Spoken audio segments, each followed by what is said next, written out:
Assalamualaikum warahmatullahi wabarakatuh.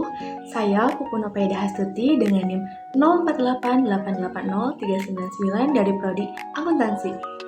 Alasan saya membuat video ini adalah untuk memenuhi tugas 1 dari mata kuliah Pancasila. Di sini, saya akan memulai topik yang pertama, yaitu tentang proses lahirnya Pancasila yang dimulai dari sidang BPUPKI, Piagam Jakarta, dan PPKI. Adapun penjelasannya adalah sebagai berikut.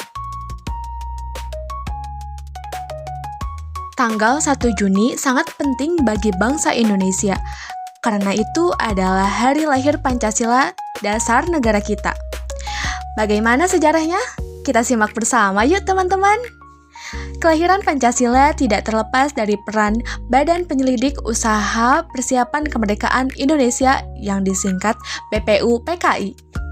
Sidang pertama BPUPKI tanggal 29 Mei sampai 1 Juni 1945 bertujuan merumuskan dasar filsafat dan bentuk negara Indonesia merdeka.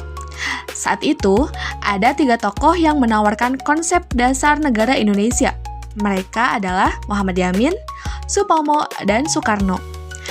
Dalam pidato Soekarno tanggal 1 Juni 1945 disampaikan dasar negara Indonesia yang meliputi 1. Kebangsaan Indonesia, 2. Internasionalisme atau pri-kemanusiaan, 3.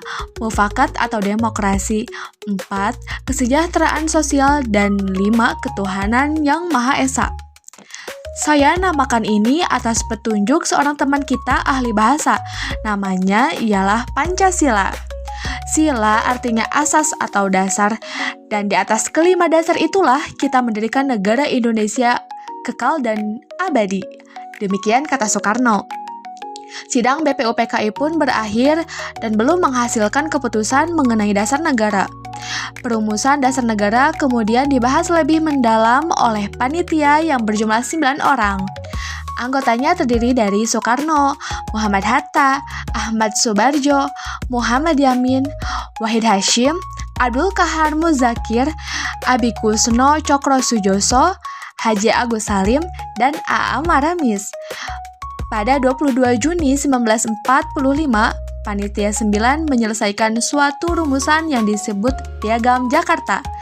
Sebelum disahkan, sila pertama dari Piagam Jakarta yang berbunyi ketuhanan dan kewajiban menjalankan syariat Islam bagi pemeluk-pemeluknya diubah menjadi ketuhanan yang Maha Esa. Perubahan tersebut sebelumnya telah didiskusikan kepada 4 tokoh Islam, yakni Ki Bagus Hadikusumo, Wahid Hasyim, Mr. Kasman Singodimedjo, dan Teku Muhammad Hasan. Tanggal 18 Agustus 1945, Panitia Persiapan Kemerdekaan Indonesia mensahkan Undang-Undang Dasar 1945, termasuk Pancasila sebagai dasar negara yang terdapat dalam bagian pembukaan dengan bentuk yang kita kenal sekarang. Nah teman-teman, penetapan hari lahirnya Pancasila pada 1 Juni merujuk pada fakta sejarah ketika Soekarno pertama kali mengungkapkan kata Pancasila pada pidatonya dalam sidang BPUPKI tanggal 1 Juni 1945. Dari peristiwa-peristiwa tersebut, tampak jelas nilai-nilai Pancasila yang hidup dalam tindakan para pendiri bangsa. Nilai persatuan muncul ketika mereka menurunkan ego kelompok demi kepentingan bangsa. Nilai kemanusiaan dan keadilan sosial terlihat dari tekad mereka membangun negara yang menjunjung harkat setiap warga. Sementara, nilai ketuhanan dan kerakyatan menjadi landasan moral dan politik dalam kehidupan bernegara.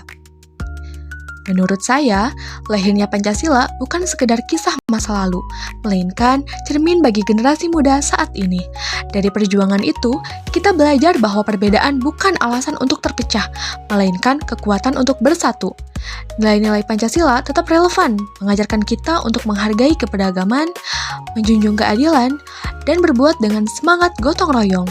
Sebagai generasi penerus, tugas kita bukan hanya menghafal Pancasila, tetapi menghidupkannya dalam tindakan nyata, baik di sekolah, di masyarakat, dan dalam kehidupan berbangsa. Dari ruang sidang BPUPKI hingga proklamasi kemerdekaan, semangat itu tetap hidup.